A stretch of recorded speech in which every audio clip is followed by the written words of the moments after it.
aujourd'hui on se retrouve dans une nouvelle vidéo. J'avais envie de parler de quelque chose qui me tient à cœur parce que quand j'ai débuté l'équitation, j'ai cherché des vidéos, des informations sur ce sujet et j'ai pas vraiment trouvé. Maintenant que je suis informée sur le domaine, je peux faire une vidéo qui parle de ça. Donc aujourd'hui, on va parler des bases à savoir quand tu veux commencer l'équitation. Donc les bases, on va parler de quoi? On va parler déjà du budget à prévoir pour commencer l'équitation. On va également parler du passage des galops, donc comment ça se passe, des détails que moi je voulais savoir auxquels je n'avais pas accès quand j'ai commencé l'équitation. On va parler également du déroulement d'un cours type. Et pour finir, on va parler de l'évaluation à la fin de l'année, donc finalement comment et quand tu passes au cours au niveau supérieur. Donc on va commencer par le budget. Je pense que c'est vraiment le sujet principal quand tu veux commencer l'équitation, c'est quel budget prévoir. Alors, je vais me munir de mon ordinateur parce que j'ai noté tout dessus, en sachant que le budget, les chiffres que je vais donner, ça va être des chiffres plutôt dans la moyenne haute, même plutôt haute puisque je suis sur Paris, donc je sais que c'est assez cher par rapport à si t'es en club, en banlieue parisienne ou bref partout en France à part Paris. Pour commencer, le budget va se séparer en deux, le paiement du club, bref des cours quoi, et le budget équipement. Donc on va commencer par le budget des cours. Donc d'abord il va y avoir dans les cours d'équitation, tu vas d'abord payer l'adhésion à la FFE, la Fédération Française d'Équitation. La licence elle était à 36 € pour les majeurs et pour les mineurs il me semble qu'elle était vers 26, non elle était à 25 je crois. Elle était à 25 l'année dernière, mais cet été ça a augmenté. Donc maintenant pour payer ta licence, ça va être 4 € de plus.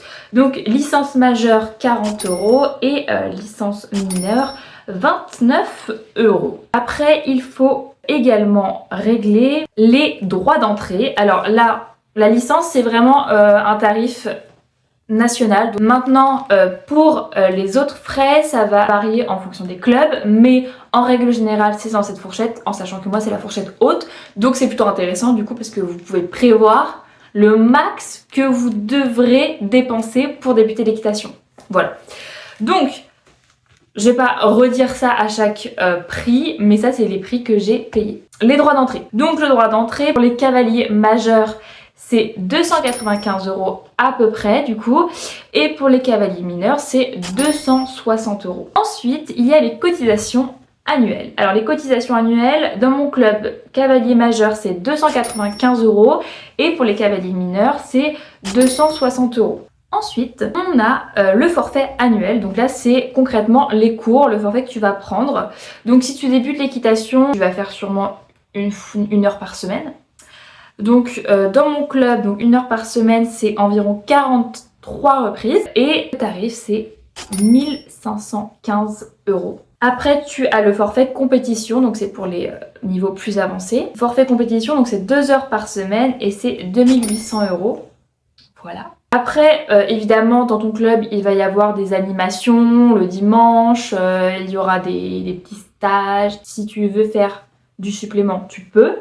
Donc pour les animations, c'est souvent entre 50 et 60 €. Et les cours particuliers. Alors les cours particuliers, ça dépend vraiment des clubs pour le coup. De toute façon, tous les tarifs dépendent des clubs. Mais c'est là où j'ai pu voir une énorme différence entre les cours particuliers dans Paris et à l'extérieur de Paris. Faut savoir par exemple que dans mon club c'est 90 € le cours particulier, tandis que j'avais fait un autre club pendant une période et j'avais payé 40 € le cours particulier. C'est plus que la moitié. Voilà, donc on passe de 90 € à 40 €, donc c'est énorme la différence, mais à savoir qu'à Paris c'est 90 €. Voilà. Bref, donc voilà pour le budget pour les cours en règle générale, donc licence, blablabla, en sachant que le seul tarif qui ne change pas, qui est inchangé dans toute la France, c'est la licence qui est à 40 €, licence majeure, licence mineure, 29 €. Ensuite, il y a les achats d'équipements que tu vas devoir acheter. Alors, en sachant que dans certains clubs, pendant les premiers cours, ils peuvent te prêter une bombe, ils peuvent te prêter des bottes, mais c'est toujours mieux d'avoir ses propres bottes. Et je pense que même les clubs où ils prêtent, je pense qu'au début, parce qu'au bout d'un moment, si tout le monde fait la même chose, il n'y a plus pour les autres, quoi. Les équipements qu'il faudra acheter, alors là je vais pas vraiment vous mettre de tarifs parce que vraiment ça dépend énormément du choix que tu veux faire. Si tu veux t'acheter des équipements pas trop chers, tu vas à Decathlon, tu t'achètes Fugenza ou pas Decathlon, je sais pas si à Decathlon ils ont Equitem, mais en ligne il y a Equitem qui est pas trop cher comme marque. Mais si tu veux direct commencer ou t'as déjà un niveau de ouf et que tu sais ce qu'il te faut, ça peut vite monter, quoi. Une bombe, ça peut aller je crois que la moins chère, peut-être, je crois qu'elle est à 40 €, dans les alentours de 40 € à Decathlon. Et ça peut aller 300 €, il me semble, même plus. Ça serait pas surprenant que ce soit plus, même. Voilà, donc 40 €, 300 €, donc ça vaut pas trop le coup que je vous donne un tarif, c'est vraiment en fonction de ce que vous voulez. Si vous voulez démarrer avec un truc pas trop cher et plus tard investir. Moi, c'est le choix que j'ai fait, c'est je commence l'équitation, je ne connais pas, je ne sais pas ce qu'il me faut comme objet technique, et je pense qu'au début il ne faut pas vraiment des objets techniques, c'est surtout des objets pour, on va dire, dépanner le temps de savoir ce qu'il me faut. Tout mon équipement c'est Fugenza, Equitem, voilà, sauf les pantalons, j'ai fait des petites folies, j'ai acheté Pénélope, la marque de Pénélope le Prévost, et la marque Kramer, voilà. Je crois que c'est tout comme marque, ouais, et Equitem. C'est tout. Bref, donc l'équipement qu'il faut que tu aies. Donc il faut que tu t'achètes une bombe, bottes, donc des bottes qui montent juste en dessous du genou, ou, alors tu as le choix entre ou des bottes ou chaps et bottines. Ensuite, pantalon d'équitation, évidemment, il t'en faudrait minimum 2 pour alterner un peu. Les chaussettes d'équitation, les chaussettes montantes pour le confort, parce que les bottes sont montantes, donc c'est mieux d'avoir des chaussettes aussi montantes, voilà. Après, il y a des achats, on va dire, bonus. Des achats où t'es pas obligé d'investir dedans dès le début, même plus tard, t'es pas obligé, si tu restes en club, t'es pas forcément obligé. Mais c'est un plus. Donc tu peux t'acheter une cravache. Alors souvent, pourquoi je dis que c'est un plus? Parce que les cravaches, souvent, on les prête en club. Voilà, souvent ils ont un endroit où il y a des cravaches. Donc quand on a besoin, tu l'utilises. Enfin, tu empruntes. Des brosses aussi de pinçage. Tout le temps même, il y a des brosses de pinçage dans ton club, mais voilà, il y en a certains qui préfèrent utiliser leurs propres brosses, comme ça elles sont toutes propres, toutes neuves, parce que souvent les brosses de club sont un peu vieilles, un peu usées. La brosse douce n'est plus douce, vous avez compris. Des gants, voilà, ça dépend le confort que tu veux. Si tu préfères, il y en a qui préfèrent avec des gants, il y en a qui préfèrent monter sans gants. As you want. Et pour finir, un achat très cher. Franchement, c'est l'achat le plus cher, que l'investissement que tu peux faire le plus grand. C'est un airbag avec ses cartouches. Alors moi, j'ai fait le choix d'acheter un airbag. Un airbag, c'est quoi? C'est vraiment un petit gilet que tu mets sur toi, que tu accroches à la selle, et quand tu tombes, du coup, ça se gonfle. Un airbag, quoi. Et ça permet d'être plus en sécurité quand tu tombes et éviter des chutes qui pourraient être peut-être pas fatales, j'abuserais, mais ça t'éviterait peut-être des petites, comment on dit, des fractures ou des trucs comme ça peut t'éviter des trucs de fou. Ensuite, un sujet que je voulais aborder, sur lequel je me posais beaucoup de questions, c'était les galops. Je me demandais comment ça se passe déjà l'examen au galop, et comment ça se passe comment je demande, est-ce que je peux passer mon galop 1, enfin comment ça se passe. Donc, alors déjà, de toute façon, dès le début, on va pas te parler de galop, ça va être au fur et à mesure. Souvent, ta prof, elle va sûrement te dire ouais, là, il y a des passages de galop disponibles, tu peux t'inscrire, voilà. Donc ça se passe souvent comme ça. Moi, mon passage de galop, je crois qu'il m'avait coûté dans les alentours de 45-50 €. Donc c'était la pratique et la théorie.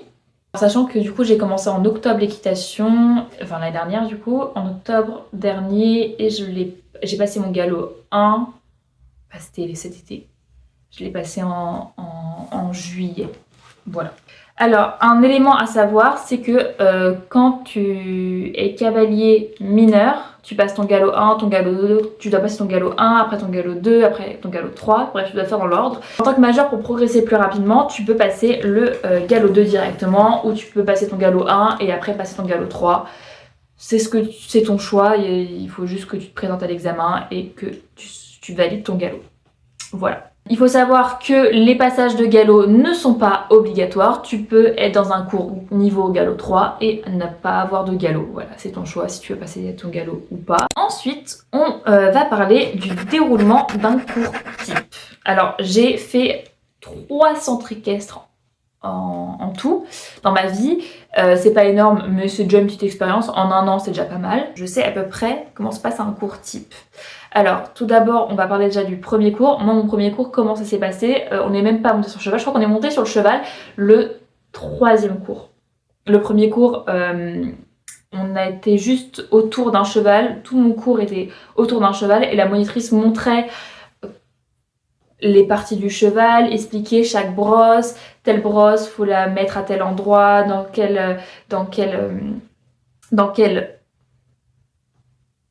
quelles sont les étapes du pansage et quelle brosse faut éviter de le mettre à tel endroit, blablabla. Et je crois que le 2e cours, on était chacun dans un box avec un cheval et on devait le panser. Après, vérifier si tout était bien propre et aussi on avait appris évidemment à mettre l'équipement, la selle, le tapis, l'amortisseur, le filet. Puis voilà. Donc pour tes premiers cours, normalement, ça va se passer plutôt comme ça va être plutôt autour du cheval. Et c'est, en tout cas, je sais pas si ça se passe partout. Oula. Je sais pas si ça se passe partout comme ça, mais moi, j'ai adoré cette manière de faire.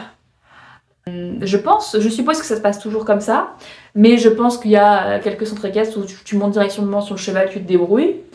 Je crois que mon premier centre équestre, ça s'était passé comme ça. C'est pour ça que j'ai eu la peur de ma vie et j'ai arrêté l'équitation au bout de 2 ans, je crois. Parce que c'était un centre équestre un peu abrupt au niveau de la pédagogie. Donc voilà, c'est super parce que tu commences autour du cheval à comprendre le cheval, tu commences à un peu analyser ses comportements, blablabla. Et après, une fois que tu montes dessus, t'es déjà un peu plus serein. Parce que même si t'as envie de faire l'équitation, t'es passionné par ça, t'as quand même cette petite appréhension quand tu rentres dans le box, quand tu commences à te rapprocher du cheval, quand tu vois que en fait c'est un être vivant, il a ses propres réactions, c'est pas toi qui vas le diriger, enfin vous avez compris. Donc c'est pas mal de commencer par un cours autour du cheval pour comprendre un peu le cheval et ses comportements. Donc un cours type, à part les premiers cours où ça va être autour du cheval normalement, un cours type, comment ça se passe? Alors, en sachant que par exemple, si ton cours est à 16h, de 16h à 17h, tu vas devoir arriver 30 minutes en avance. Donc en soi, ton cours commence à 15h30 et finit à 17h30 parce que tu vas rester 30 minutes après ton cours. Pourquoi? Pour la préparation du cheval et pour après le pansage du cheval, le nettoyer après ta séance. Donc tu arrives 30 minutes avant, tu vas voir quel cheval tu montes aujourd'hui, blablabla, tu le prépares. Quand il est 16h et que ta monitrice t'a fait signe de venir dans le manège, tu viens dans le manège en main avec ton cheval. Voilà. Donc évidemment tu viens avec ton cheval pansé et scellé. Voilà, avec le filet, l'amortisseur, le tapis, la selle. Je l'ai pas dit dans l'ordre, mais tapis, amortisseur, selle. Filet. Ensuite, donc du coup, tu rentres dans le manège. Souvent, on va te dire, c'est pas souvent, mais tu vas te mettre au milieu du manège. Tu vas ressangler ton cheval parce que normalement, tu l'as pas sanglé à fond parce que tu peux pas parce qu'il est en train de ou manger ou il gonfle un peu le ventre et juste le temps de la marche, il a un peu dégonflé. Du coup, tu peux ressangler tu vas donc descendre les étriers s'ils sont pas descendus et monter sur le cheval. Après, la partie suivante, c'est que tu vas passer à la détente. Donc souvent, c'est un petit tour du manège au pas où tu vas pouvoir aussi faire une petite balade pour détendre le cheval. Ça c'est vraiment court type, c'est pas quand tu vas partir en balade d'1 heure, c'est vraiment quand tu fais un cours basique. Voilà. Ou tu peux aussi faire des petits exercices de mise en selle pour le début du cours. Après tu vas rentrer dans le travail, le vrai cours. Donc là c'est ta monitrice, elle va te faire un exercice. L'exercice choisi, la thématique choisie pour ton cours. Et après, tu repasses au pas après ton exercice pour faire récupérer ton cheval. Je sais pas si ça se dit. mais vous avez compris, pour qu'il respire un peu, même pour toi. Et après, du coup, c'est la fin du cours. Après la fin du cours, tu prends ton cheval, tu le ramènes au box, tu enlèves sangle, selle. J'avoue, j'ai oublié la sangle tout à l'heure. Tu montes sans sangle. Je me disais, j'avais oublié un truc. Tapis, amortisseur, selle, la sangle, on s'en fout. Ça va être dur. Bref, t'enlèves tous les équipements du cheval et après tu le repenses. Tu le nettoies quoi. Et après tu nettoies le matériel de pansage. Et il ne faut surtout pas oublier aussi de nettoyer le mort du filet avec de l'eau parce que au-delà de l'hygiène, c'est mieux pour le confort du cheval et ça peut aussi, si tu gardes un mort sale sur un cheval, ça peut aussi développer des petites maladies au niveau des dents, donc c'est pas top. Il faut penser au cheval, au bien-être du cheval, du coup nettoyer le mort de vos filets après chaque séance. Et pour finir, la dernière partie, donc c'est vraiment la partie la plus courte, mais je voulais quand même en parler parce que je me posais la question de comment ça se passe pour passer d'un niveau supérieur. Donc souvent en fin d'année, tu vas avoir une petite évaluation, donc c'est pas vraiment une évaluation, c'est juste ta monitrice, elle va se mettre plutôt en dehors du cours, elle va dire vous faites ça, vous faites ça, vous faites ça, elle va observer avec une petite feuille sûrement, elle va noter chaque cavalier en disant oui, donc lui il est apte à l'année prochaine accéder au niveau supérieur ou à celui-là c'est mieux qu'il reste dans ce niveau parce qu'il y a des choses à approfondir. Voilà, donc comment ça se passe pour passer au niveau supérieur, c'est assez simple. En vrai c'est un peu logique mais je me demandais est-ce que c'est comme les cours au collège où ça va de soi. Alors souvent au collège ça va de soi, quand t'es en 5e tu passes en 4e, c'est rare le redoublement. Ou non, ça va pas de soi, du coup ça va pas trop de soi parce que si t'as pas le niveau, bah on va juste te dire tu restes à ton niveau, du coup tu restes débutant ou tu restes en galop 1 ou galop 3 ou bref, vous avez compris. Voilà, donc je crois qu'on a à peu près tout dit par rapport aux bases à savoir quand tu commences l'équitation. Il me semble que j'ai dit ce que je voulais aborder. Voilà, j'espère que ça sera utile comme vidéo parce que moi vraiment au début quand j'ai commencé l'équitation je cherchais des vidéos comme ça, je me disais mais il y a rien, il y a que dalle, il y a ou des vidéos vous savez un peu enfantin avec genre des dessins et tout, mais il n'y avait pas de vraies vidéos posées où quelqu'un t'explique et tout comment ça se passe. Bref, il y a un peu ça sur TikTok mais rien sur YouTube, du coup je me suis dit bon. Et surtout, moi personnellement, je préfère les longs formats, comme ça t'as vraiment le temps de dire des choses. Donc écoutez, j'espère que ça sera utile pour au moins une personne. J'espère. Mon seul regret, c'était la vidéo maintenant et pas de l'avoir fait genre en août, parce que du coup, tu démarres l'équitation souvent en septembre ou en octobre. Mais bon, j'espère que ça servira quand même pour les prochains cavaliers. Et ça peut toujours être utile ça peut être toujours sympa à écouter. Voilà. Donc j'espère que cette vidéo vous aura plu. N'hésitez pas à me soutenir avec des petits pouces vers le haut. Des petits pouces vers le haut, des petits abonnements, des petits commentaires. Bref, faites ce que vous voulez de ça. Et nous, on se retrouve finalement... Je sais pas quand cette vidéo va sortir. Je crois qu'elle sort lundi. Du coup, on se retrouve mercredi. Bref, dans tous les cas, je sors une vidéo lundi, mercredi et vendredi à 18 h, 3 vidéos par semaine. J'espère que ça vous plaît. Et puis la bise quoi. Another new day, the bush in